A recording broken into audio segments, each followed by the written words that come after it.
تو ہمیں ابوبکر رضی اللہ عنہ کی زندگی سے یہ سبق مل رہا ہے.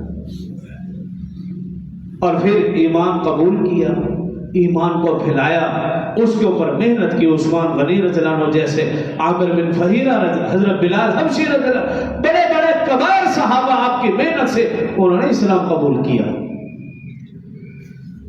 اعمال میں بھی کوئی کمی نہیں. ایسا نہیں ہے کہ تجارت کے اوپر اور صرف دعوت و تعلیم کے اوپر لگے، نہیں، اعمال کے اوپر بھی کوئی کمی نہیں. رسول اللہ صلی اللہ علیہ وسلم تشریف فرما، صحابہ کرام حاضر خدمت. رسول اللہ صلی اللہ علیہ وسلم نے ارشاد فرمایا، آج تم میں سے کس نے روزہ رکھا؟ سیدنا ابوبکر صدیق رضی اللہ عنہ ہاتھ کھڑا کر دیا، یا رسول اللہ میں نے روزہ رکھا. پھر پوچھا، آج تم میں سے کون جنازے کے ساتھ گیا؟ سب صحابہ کرام کا ہاتھ نیچے. سیدنا ابوبکر نے ہاتھ اوپر کیا، یا رسول اللہ میں جنازے کے ساتھ گیا.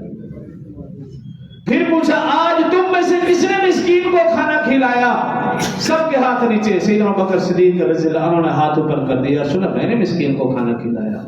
پھر پوچھا، آج تم میں سے کس نے بیمار کی عیادت کی؟ سب کا ہاتھ نیچے. سیدنا ابوبکر نے عرض کیا، رسول اللہ میں نے بیمار کی عیادت کی. رسول اللہ صلی اللہ علیہ وسلم نے فرمایا، اے صحابہ تم گواہ ہو جاؤ، اے فرشتے تم بھی گواہ ہو جاؤ، اے اللہ تم بھی گواہ ہو جا، یہ شخص ضرور جنت میں داخل ہوگا. ابوبکر فی الجنہ.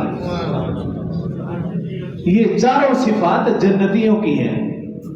جنتیوں کی صفات میں اور آپ اپنے اندر بھی پیدا کر سکتے ہیں.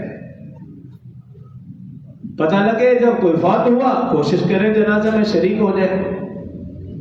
جیسے موقع ملے، مہینے میں 3 روزے ہیں تو انسان کوشش کرے.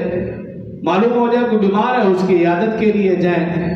معلوم ہو جائے مسکین ہے، ضرورت مند ہے، غریب ہے، اس کو کھانا کھلائیں. یہ اہل جنت کی صفات ہے جو چاروں کی چاروں حضرت ابوبکر صدیق رضی اللہ عنہ میں بدرجۂ عدم پائی جاتی تھی.